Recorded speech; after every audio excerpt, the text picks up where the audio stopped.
the editor from Mashable. Please welcome Laura Prudhomme.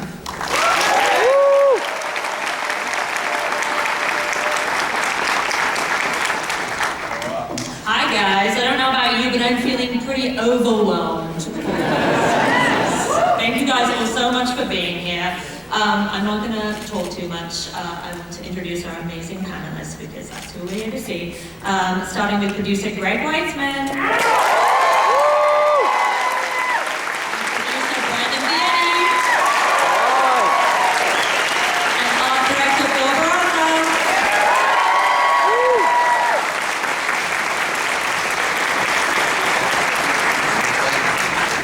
Welcome, guys. Are we feeling whelmed? Are we feeling overwhelmed? How are we feeling? Overwhelmed. We love you guys. You guys are the ones that helped bring us back. Nice. Thank you.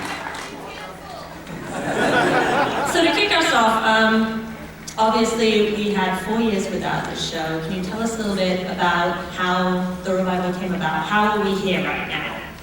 What brought us to this point? What happened, guys? Well, mostly these people happened. Right. We did really well on a certain streaming service. In fact, our boss, Sam Register, came up to Brandon and I and said, "You guys created the perfect binge-watching show 5 years too soon."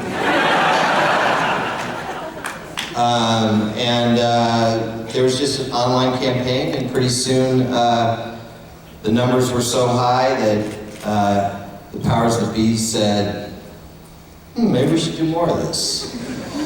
And we were like, yeah. What's great is the social media response, just that you are able now to go online and your voices are heard. I think that's amazing. I don't know that social media was quite as big, maybe when we were on the air on Cartoon Network, but as people started to find us after Cartoon Network and tweet about us and go on to Facebook and everything else online, I think, again, you made an impact just by talking about the show and spreading the word. So again, thank you. Thank you, guys. Yep.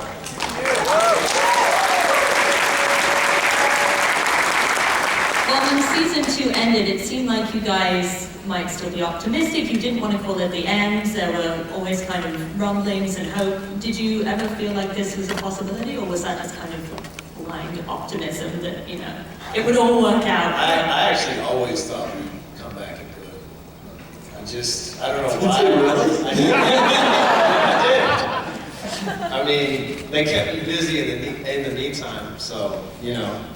But I did have a feeling that it would be back because, you know, I always felt like I would hear from the fans, you know, whether it be through social media or at conventions, you know, and you would always see people that still loved it so much. And to me, it just always seemed like it was a matter of time before your voices were heard. And I think Brandon and Greg did a really great job of channeling those voices through, you know, specific pleas to the people that could make it happen, you know, like, let's channel it towards a certain direction, like, you know, binge watch the show, people will see those numbers go up. So there are ways to direct that energy and get the results that you want. I think this was always part of the plan. I think the time jump between seasons 1 and 2 worked so well in the story, we wanted to do it in real life. So we predicted binge watching would be a thing and social media would be a thing, and that you would help us come back, and it all worked out. And Masterminds. I don't think you're getting a straight story. No, I remember when we were posting the last episode of season 2, you know, particularly with that last scene with Darkseid. By the way, if you're here and you haven't seen season 1 and season 2, you may want to cover your ears during the panel because we may be spoiling stuff from those 2 seasons, while we will not spoil anything from season 3.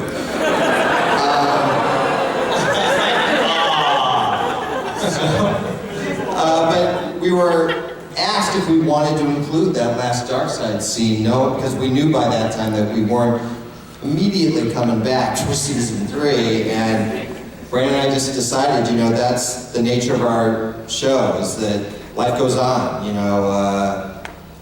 The fight never ends. Right, exactly. So we said, no, that's how we want to go out. And then people tweeted me about, you know, how horrible I was for putting a cliffhanger at the end of the thing, and I'm like, it wasn't a cliffhanger, and people were like, that's the definition of a cliffhanger. I was like, I think you need to look up what the word definition means. But it all worked out, because here we are. Well, you're moving from Cartoon Network to DC's new streaming service, which is still very nebulous, and we don't have a premiere date or anything, but has that affected your writing process in any way, in terms of what you're either allowed to include, or how you structure episodes, or anything just about how you're approaching the new season? Yeah, I mean, you know, when we were on Cartoon Network, there's some pretty strict broadcast standards and practices that we abide by, and we don't want to change the show tremendously, so I don't want you to think that we're now skewing to the hard rated R storyline or anything. We're not, or like an X. But yeah, I mean, there's a little more creative room there to progress into more adult themes and adult storylines. So that's been very helpful, because I think that feeds right into the nature of the show. Growing up, things get more sophisticated, more difficult, more challenging for our characters, and we have a little more room to write for that now. Very nice. Can you tell us how many scripts you have completed on season 3 so far? That's debatable, depending on who you ask. We have 12 scripts final, and then another 10 or so in the works.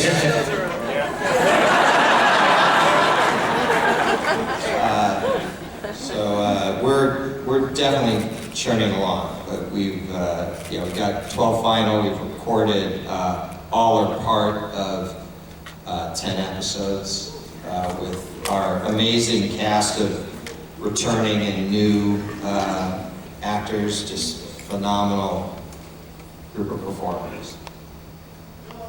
And do you have any new returning kind of directors, artists, anyone that you want to shout out to? We do. I think some are here. Do we have some staff here in the audience that can stand up? Pretty sure one of our directors. See a hand going up. Stand.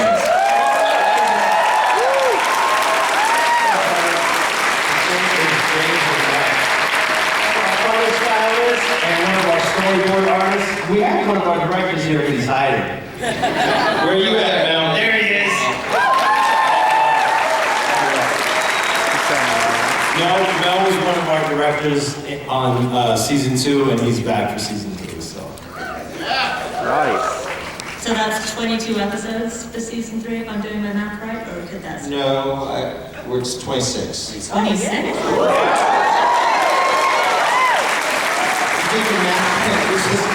You just have The to. last 4 we haven't quite started yet. We know where we're going with them, but we haven't actually written anything down. Work on that. We'll go back to the room right after this. Can we see Young Justice cosplayers? They're young. Could they stand up if you're Young Justice? The heroes. Thank you, that makes us very, very happy. You guys are awesome. So cool. You'll see shortly all of your costumes are out of date.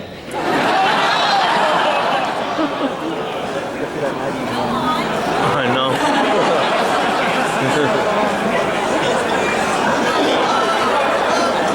Well, that's actually a nice segue, isn't it? Could we talk a little bit about the visual development of the show from seasons 1 and 2? And Yeah, you actually got a peek of it a moment ago. We did bring some artwork from our pitch material, actually, stuff that never saw the light of day. And we thought, since we can't show you a lot of season 3 stuff, at least we can show you some of our development work and Things you've never seen. Things you've never seen, and hopefully you'll you'll dig it. The first thing was that logo that you saw. So that's not our final logo. But that's how we sold the show. That was our catchphrase for selling the show to Cartoon Network in the first place. Very, very fun, big letters. I mean, I think where it progressed to in the show, what you ended up seeing was a little more sophisticated, had more detail. Maybe edgier would be a word you could put on it. But this certainly did follow a lot of the season 1 art that Bill was creating, and that might be a good time to go to the next. All right, so this is, we created a bunch of artwork to sell the show. This piece in particular, I wanted to share with you guys because it's one of our earliest pieces, and to me, it really captures the spirit of our first season. Like, this is before, like, you gotta realize it's before scripts were done, but it's the concept or the feeling of the show in one image, and I mean, this pretty much happened in the first season too. It's not exactly the same setup, but the basic building blocks are there, and what's really cool about it, our process was, we're coming up with this stuff. Brandon would do thumbnail sketches. We'd come up with something that we all thought was really cool, that told the story, that featured the characters. And then myself and the art team would do the finished art that would then eventually be pitched to the network to sell the show. So we did a lot of these. We're not gonna show all of them, but this one I really wanted to show you guys because it captures that spirit of season 1 in a way that I think is very poignant. Mentors and proteges. Yep, everything's there. Robin's personality is there.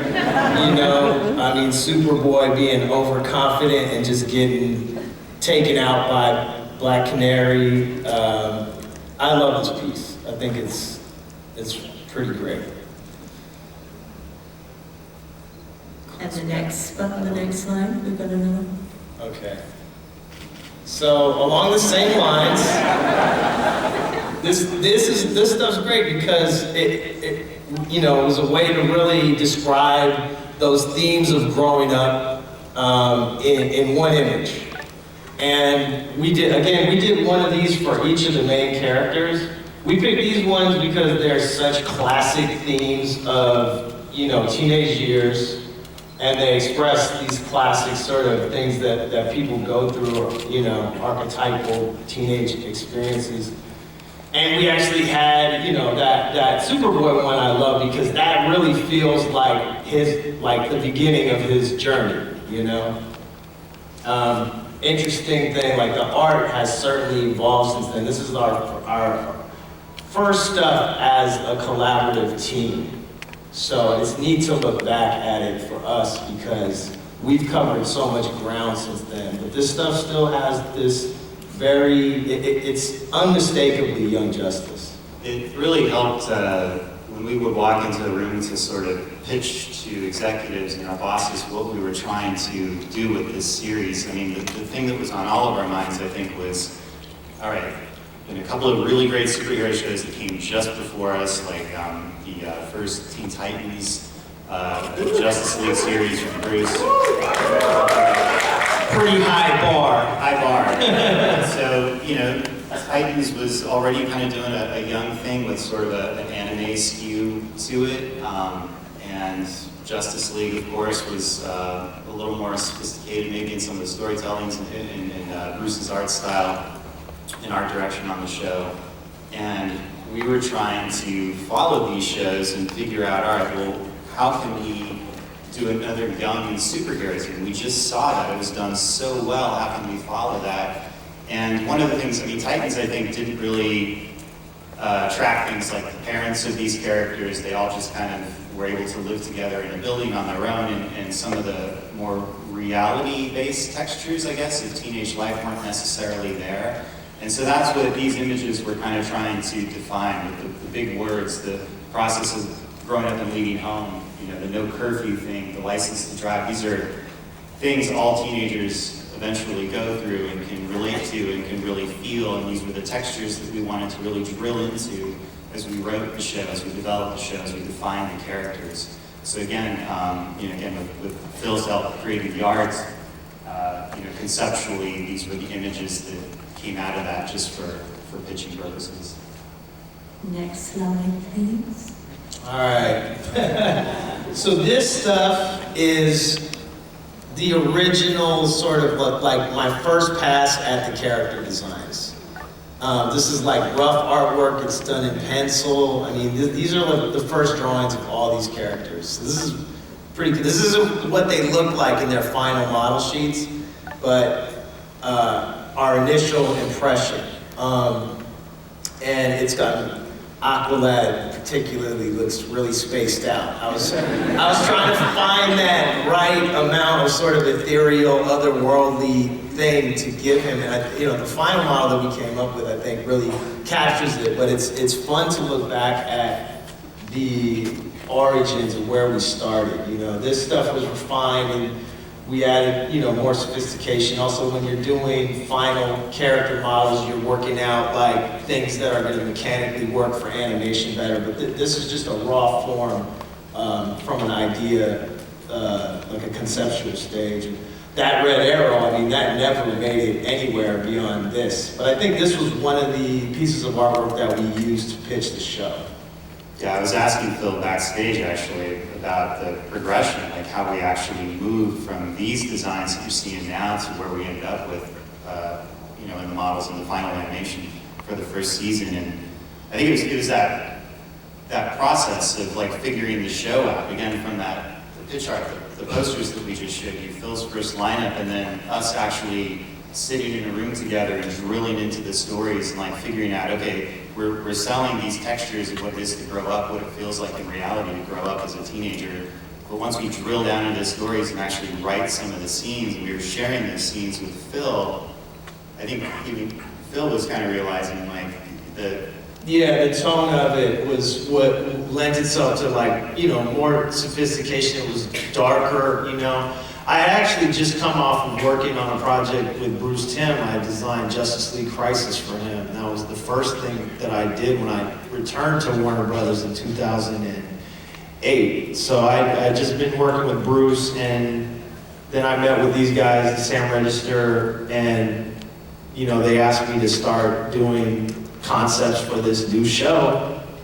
And it was a process of, really getting it, just talking with Brandon and Greg about the tone of the show. And I think my initial pass, I was just, because I was coming off of a more serious tone in terms of Crisis, and then I was able to work on these younger, more buoyant and fun characters, which the teenage characters tend to lend themselves towards, more levity, there's a sense of vulnerability. If you're working on the Justice League, they're all carved in stone, they're these larger-than-life gods. So my initial pass was just, I think, a lot of joy in being able to draw teenage heroes, and then as I started to understand more what these guys were creating, we started to push it into a slightly more sophisticated or a little edgier, a little more adult. But some of that stuff, the initial pass is definitely, obviously remained in the DNA of the show. Like Robin's outfit is pretty much his final outfit.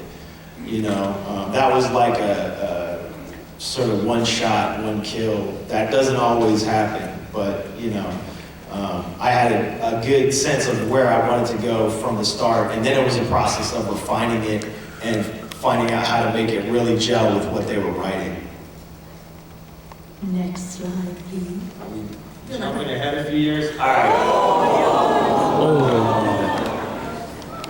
Who put that there? What is this? I don't understand. Can you guys clarify a little bit of what we're seeing here? Well, this is a nice contrast. You can certainly see from where we started to where we are now, the progression in Phil's style, which has been something to watch. As a fan on the sidelines, I just get to watch this guy work, and I gotta say, it's been amazing to see the new stuff he's coming up with.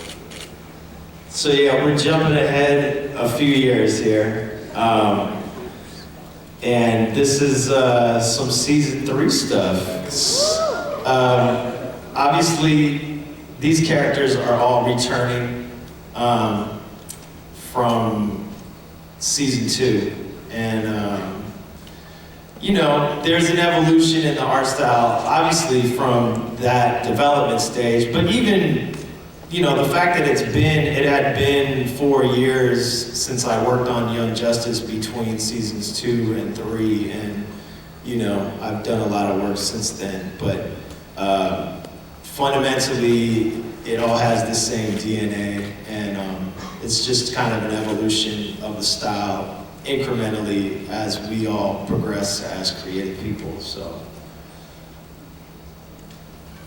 What do you think? You like them?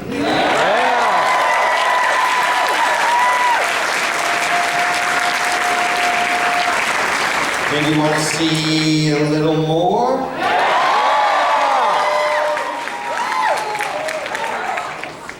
All right, well, there was this character from season 1. Artemis saved the life of her father. There's this other character from season 2. Batgirl and Robin and Bumblebee saved her from the Reach. Let's see the next slide.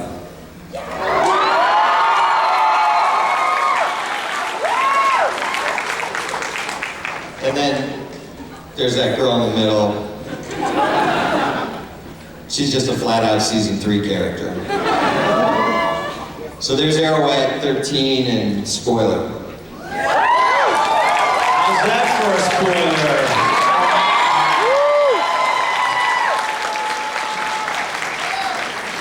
That's the last spoiler you get. Well, tell us a little bit about why these 3, why you wanted to kind of include them in the team in season 3, without giving anything away, of course. Well, again, you know, part of the idea of the show is that is generational, and we also operate in sort of not just the generation of every 20 years or the, you know, the adult Justice League like Batman and Superman, Wonder Woman, vis-a-vis characters like Robin, Nightwing, Superboy, and Wonder Girl. This is about all these little sort of mini generations that take place, so that if you watch season 2, you can sort of look at the heroes of the team as being, you know, they're the seniors, those who were in season 1, and then even within the new characters, some of them we sort of viewed as juniors or sophomores, and some were clearly freshmen. So moving up the ranks, those characters you saw on the slide previous, those, you know, are the guys and gal who are moving up, sort of heading towards, ultimately one would assume, you know, membership in the league itself, just as Zatanna and Rocket moved up into the league between season 1 and season 2. And it's this idea of inspiration too. So the fact that Stephanie became Spoiler and Sissy became Arrowette, you know, that was stuff that we put in on purpose to sort of show that these characters are inspired by the young heroes that came before them, just as our original group of young heroes was inspired by the members of the Justice League. And it's this idea of a continuity, not in a comic book sense, but just a continuity of time and this sort of ongoing. The one thing we've got in our show that I do think is kind of unique is this sense of the passage of time. Characters getting older, growing up. Some move on, some stay with the team, some join the Justice League. And it's that, to me, that we're moving through time is something that, you know, most TV series just sort of freeze time for however long they're on the air. You know, you watch MASH and the Korean War lasts, you know, 3 times as long as the actual Korean War lasted. But, you know, for us, we built it into the DNA of the show that we move through time and we see these characters grow and change. And so that little girl who watched Artemis and Green Arrow save her father's life, this is sort of the natural evolution for Arrowhead.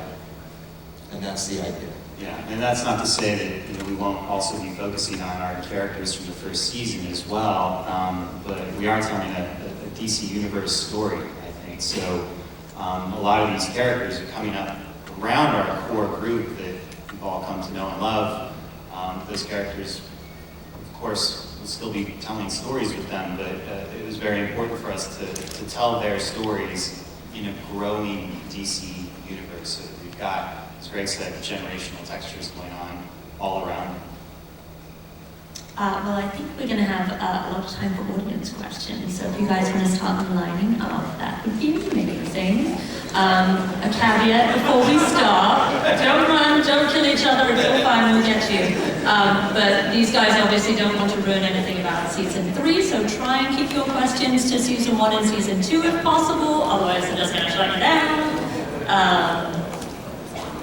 And in the meantime, while the chaos is ensuing down there, can you guys talk a little bit about just the process of breaking the story? As you kind of mentioned, you've been seeding things since season 1.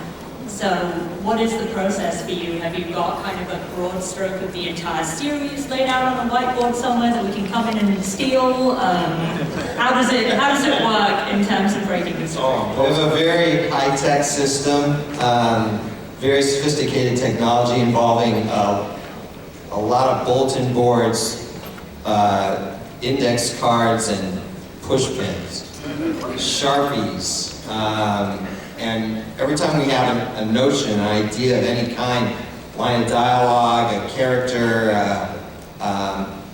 something that takes place, no matter how obscure it might be, we write it on a card and add it to the wall. And then as we're building stories, we start taking those cards and putting them in an order.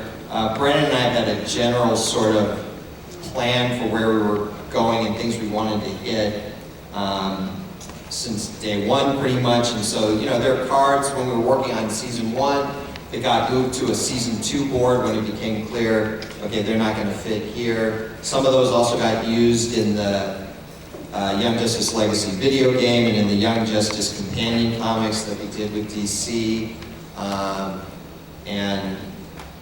And as we were working on season 2, we got cards that moved on to the season 3 board. And now that we're doing season 3, we're using a lot of those cards, but there's a season 4 board, and there's stuff that we know we want to do for season 5 and season 1000. So. It's an interesting process. I mean, there are days where Greg comes into the room and he's got, I want to do a story like this. There are days where I come in and I want to do a story like this. And then there are other days where we're looking at the wall and we're kind of seeing the momentum of the story and we're seeing how the characters are progressing. And honestly, the wall kind of makes the decisions for us sometimes and actually, compels us to fill in some gaps. Is the wall evil? Is it an evil wall? It's a good wall. It's a benevolent wall. And very much, when a show's working, the characters begin to tell you what their next move is going to be, and we really feel that's true of Young Justice. Yeah. Wonderful. Well, let's start our audience questions. Hello, sir. Hi, my name's Tommy. Really like the show, obviously. I'm just entertaining. I wanted to originally ask about our favorite speedster, but I know you guys are going to shut that down. Instantly. So basically what I want to ask is, because you say you kind of want to continue the show and you have all these ideas for more and more seasons, are some of your characters that you currently love, like from season 1 and season 2, do you see kind of their definitive ends as you bring more characters into the show? I'm gonna kill everyone.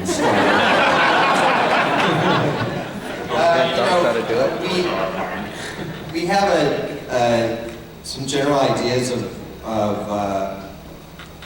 where most of the characters are going, and we're also trying very hard to keep ourselves open to surprise ourselves as we put the stories together. And as new characters come in, they influence. No character exists in a vacuum, so we're moving through it. I'm not going to sit here and go, well, this character dies in 2023. And What? So, we don't have it worked out on that kind of level or anything like that.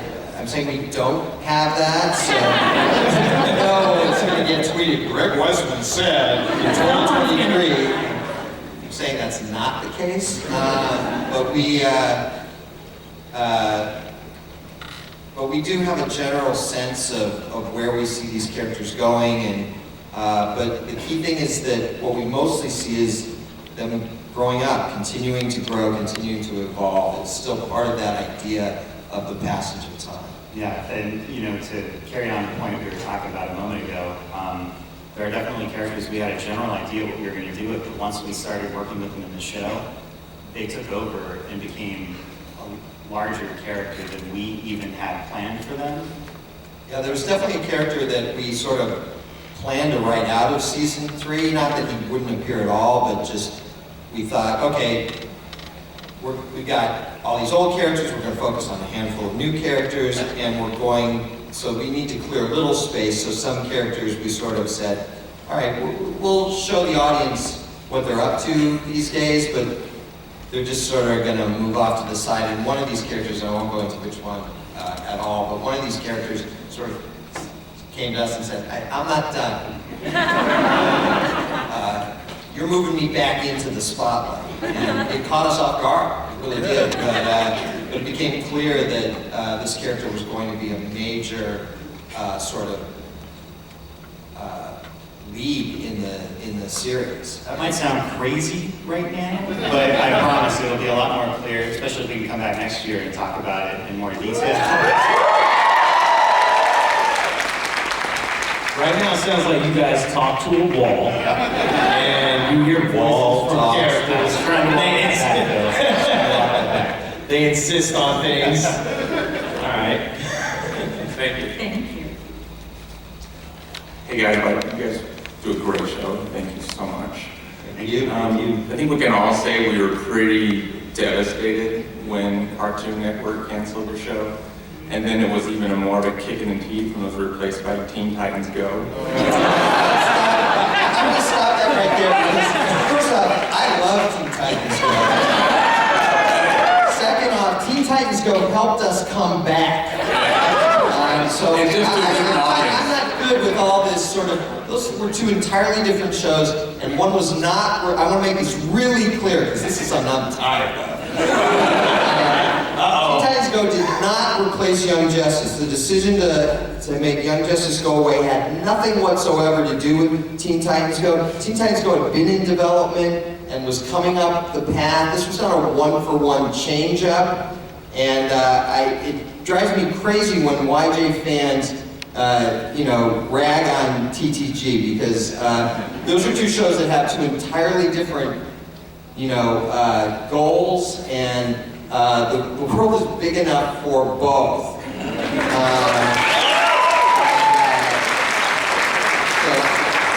Did you have a question? I did. I was actually going to say my children love Teen Titans. Finish, Greg. Yeah, thank you. Now I look like a jerk. So I guess the main question, and it kind of relates into season 4, season 5, what was the main reason Cartoon Network gave you?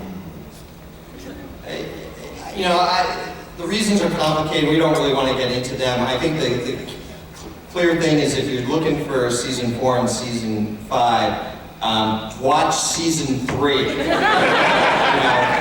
really that simple at this stage. In other words, watch season 3. Make sure your friends are binge watching season 3. Get new viewers to watch all 3 seasons. Make the show so successful that they, of course, will want season 4 and season 5 to come back. We're willing to keep making this thing till till we die.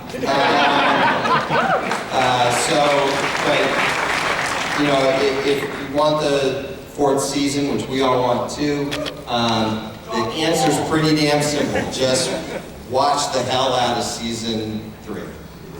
Thanks, guys. Thank you. And by the way, I'm sorry. Yeah. You just took heat for the whole internet. We love you, man. Hi, I'm Lexi. Hello. show. I won't ask the one question that everyone wants to ask. Say it, but it's fine. My real question, I guess, would have to be centered around it, though. Instead of sending, like, Barry into Speed Force, because that's technically how it happened, and it would have been a great arc for Wally to live without, you know, Barry being his mentor, and then he would have had to take the role and all that stuff. Why did you guys choose Wally to just go in there? Just We couldn't stand Wally. We wanted to.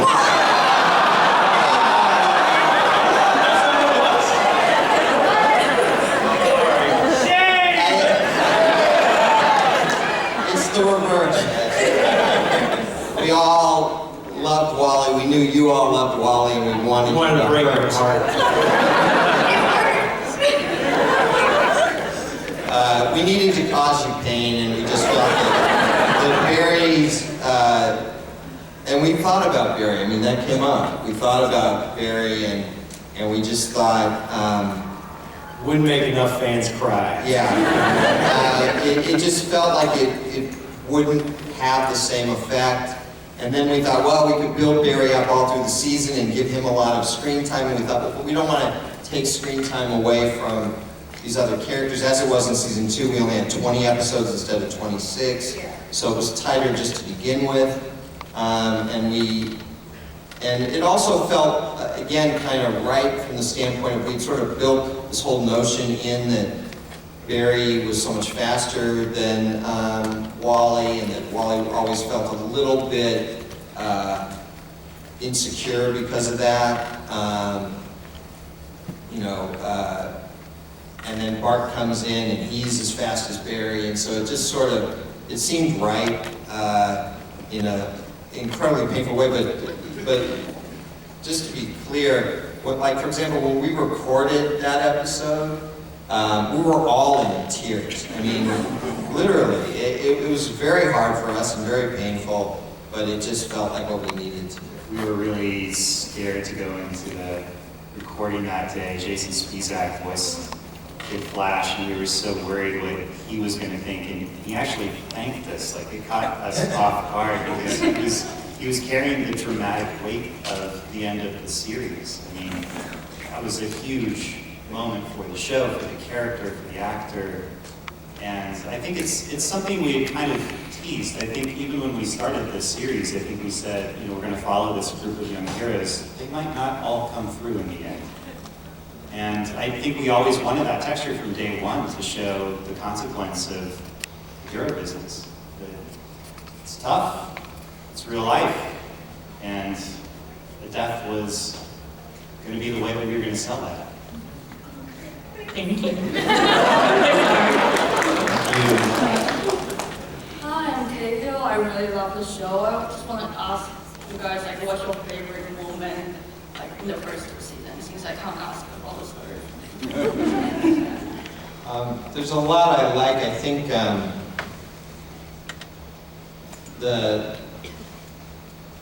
when Zatara steps up and takes on the role of Dr. Fate to save Zatanna, I think that's probably, if I had to pick one single moment as my favorite, I think that was that. That sort of broke my heart, and Nolan's performance as Zatara and Lacey in particular, her performance as Zatanna just slayed me in that episode.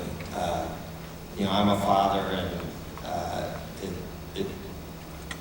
anything that gets me, I'm pretty jaded to be honest, but anything that gets me on that kind of level, I gotta figure, well, if it's getting me, I think it'll probably get you guys. And so if I had to pick one moment, I'll do that. I can't pick a single moment, but the first one that did come to mind, honestly, the first couple episodes, that story, I thought, hit what we were trying to make. And that's a difficult thing when you're trying to start a series from scratch and figure out what you're going to do with the characters and the tone and the stories. It can be very difficult. But I thought our first 2 episodes really set this show up well, defined our characters well, the covert ops angle, the breaking the rules angle, all of the teenage angst and get on board or get out of the way. All of those moments I thought worked really well for us, and I'm still real proud of our team and how all of that came together. I think I love everything about episode 6 of the first season. I think that was Artemis's intro, Yeah. right? So we get our team finally, like the core team together, plus, Red Arrow, I think that's his first appearance.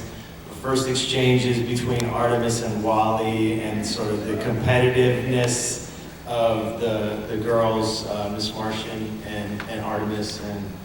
But then, it's just a great sort of, now we've got the whole group together and, Wally's got all this great comedic stuff.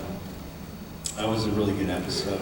And I loved Superboy and Miss Martian in the Bialyan Desert episode, where they really, I think that was a really great, like, sort of emotional bonding episode for those two, and I love that one too. So, there's a lot of moments, though, it's hard to pick. Thank you. Thank you.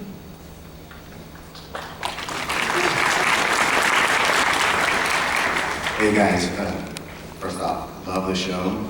When it first came out, I was kind of, You were one of those. yeah, I was one of those. Welcome aboard. And also, because Cartoon Network really doesn't have a great track record in when it comes to the shows. Shame! There are gaps. Now, after that, I was hooked. In regards to what makes a good hero is their villains. And in this show, you guys plucked out some, you could say, obscure villains and made them pretty wonderful. Sportsmaster, Simon, Queen Bee. How did you go through that process of finding out who are going to be the villains? You could have chosen Joker, the main bad guys, but you went a different route and you surprised us. I start almost always by compiling lists. So I compiled a list on the villain side of about like 50 or 60 what we thought of as heavy hitter villains. Not necessarily like popular villains, but the ones who felt like they were powerful to decide who was going to be the 7 members of the Light.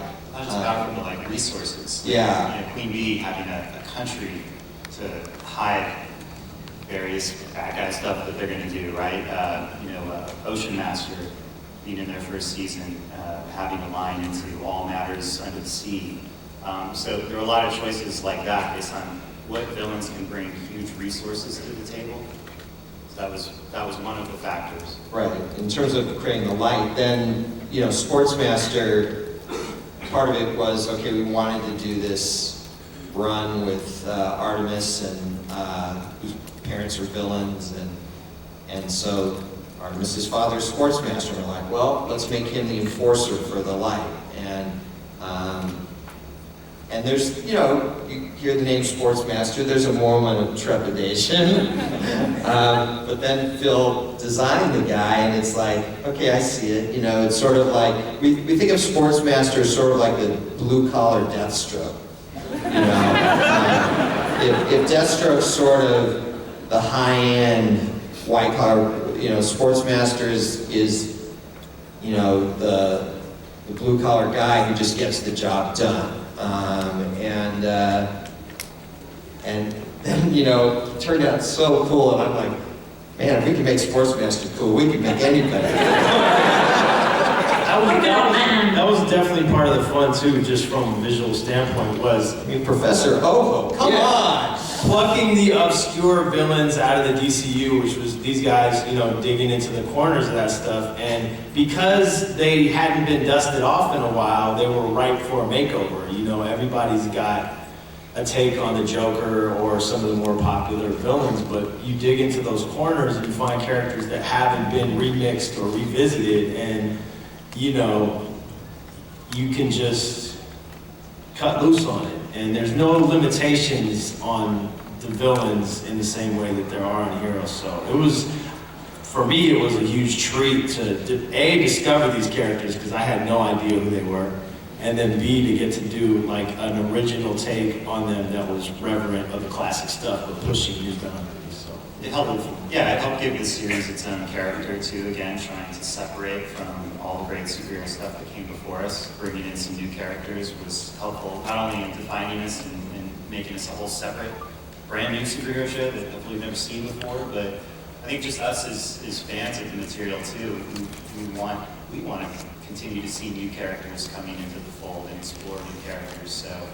And even the ones that had been well mined before, part of it was also just, all right, let's get down to the core of who Lex Luthor is, who Vandal Savage is. I mean, let's think about a guy who's been alive for 50,000 years, and then Phil designed him with these scars across his face, and we're like, what are those scars from? You know, I mean, he heals, and it's like, feels like Cave Bear from before the meteor, you know, that made him immortal. I'm like, Cave Bear, yeah.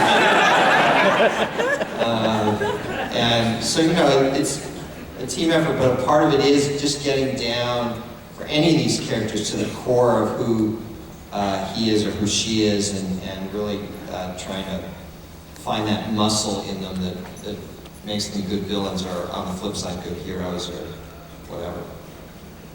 Thank you.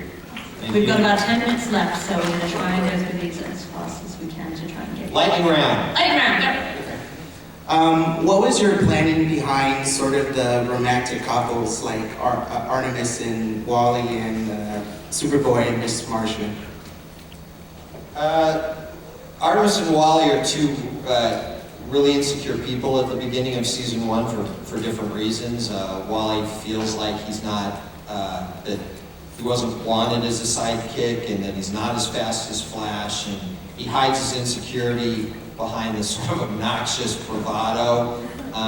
Artemis is insecure because of who her parents are, and feeling like she doesn't have superpowers, feeling like she's not sure she belongs, and she hides her insecurity behind this sort of tough girl act. And we just thought, yeah, those two were destined for each other. And even Ken Nelson could see it like within seconds. Superboy and Miss Martian are just two people who were so outside everything else and so wanted to be a part of it. And it just felt, you could just see them moving toward each other in a really kind of wonderful way. So we had this sort of Sam and Diane, Beatrice and Benedict thing going with Wally and Artemis, where they seem really hostile to each other, but it's to hide these feelings. And we tried to hint at that in the episode Bereft, when they meet under better circumstances, in essence, having forgotten their initial meeting. And you can see they're getting along kind of great until they remember who they are. And then it sort of deteriorates again. But with Superboy and Miss Martian, that felt, I don't know, pure, like something coming together that was very organic and very natural. And then things like, you know, Zatanna and Robin in season 1. You know, the idea is that we sort of love some of these relationships, but you also have to realize that we don't all marry our high school sweethearts. You know, some of us don't find the right person until college or later or ever. You know, so so you know, my feeling is that Dick and Zatanna dated for a while and broke up at some point, but are still really close friends, and they don't, you know, not every relationship's going to work out, but some of them feel a little more for the ages to me, I guess. Thank you. Thank you. Hello. Hello. My name is Bettina. So first of all, just because you were just talking about the villains of the Question Girl, I wanted to throw out there that I'm a big fan of Lex Luthor as a villain, and I think you all did the absolute best Lex Luthor ever. Nice. Thank you. But my question actually has to do with the heroes. And I just wanted to know, it's a completely different lineup than the original, like, 1990s comics. Why did you pick the heroes that you picked to be your Young Justice team? That's a good question. It again started with a big list. I think like 75 or so teenage heroes. I just went through and wrote down every teenage hero that I could find. DC Comics has a lot of teenage heroes. They have 4 teenage blonde female archers Very confusing. Because clearly 3 blonde female teenage archers wasn't enough. And so we just sat down and started narrowing things down. There were a couple things right off out of the gate for legal reasons. I don't know why, but initially we weren't allowed to use either Wonder Girl. That was the one restriction we had, and it was never explained why. And then partway through, toward the end of season 1, they came back and said, okay, you can use Wonder Girls. We're like, it's a little late now, but that worked out for us. So we planned on using them both in season 2 and only managed to fit 1 in. Other than those 2, we didn't have any restrictions, so it just became a mix of characters with powers and no powers, a mix of, I'm old, and so, I wanted to get some sort of tribute to the original 1960s Teen Titans in there.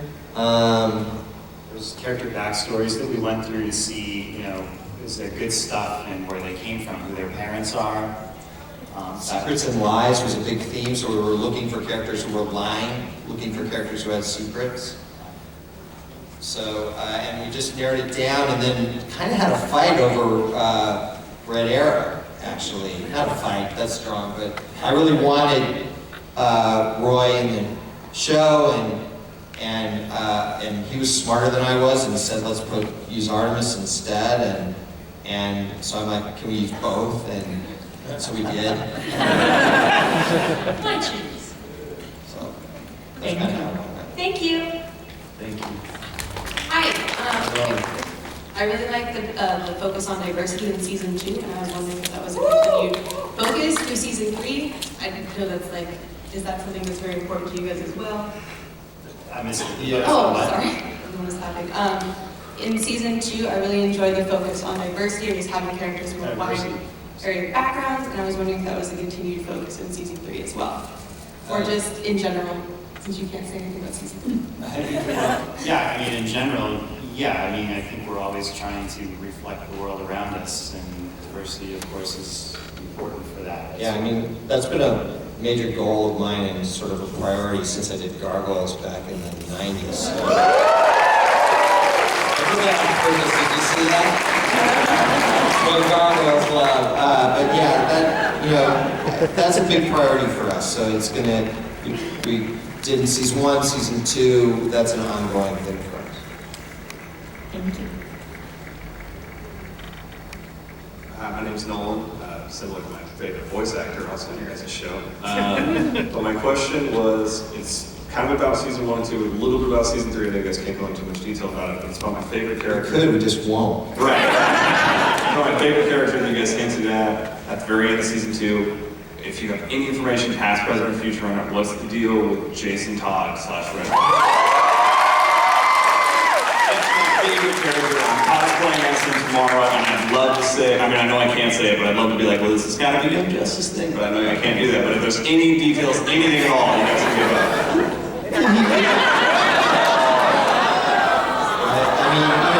He's a hologram, dude. He's a hologram. Sorry.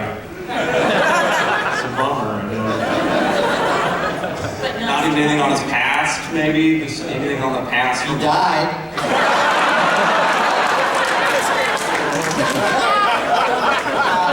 He's a member of the team. Thanks for playing. People miss him. Hello. I think this will be the last question. Yes. I'm going to ask this one question. First of all, thank you for creating a great show, and also thank you for giving one of the best Deathstrokes in media. So, my question is, how did you come up with, how did you pick Deathstroke, and if, because he's my favorite DC character, that's how he got into DC, will he ever appear in season 3, or will he not? Thanks. We always had, Deathstroke's a major Teen Titans villain, and we were adapting a combination of a lot of series, obviously for YJ, including Young Justice and Teen Titans, the 60s, 70s Teen Titans, a little less, but a little bit from the new Teen Titans of the 80s and 90s, and stuff that came even later. So we always planned on putting Deathstroke in. We just thought of him as a white-collar sportsmaster. As for season 3, I'm just not gonna tell you. Thank you very much. I'm sorry, guys, that's all we have time for. I wish you could stay for the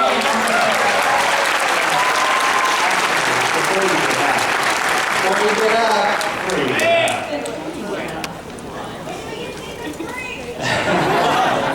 2018.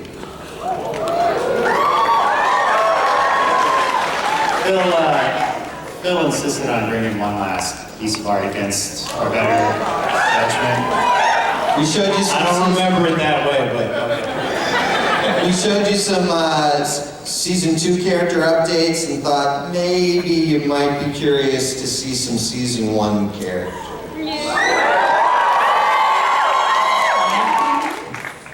Last slide.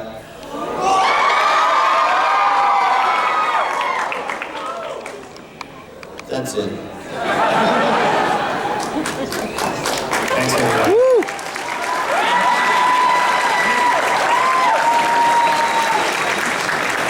Come to our signing later. We got a poster with some of the art we saw up there tonight. Thanks, guys.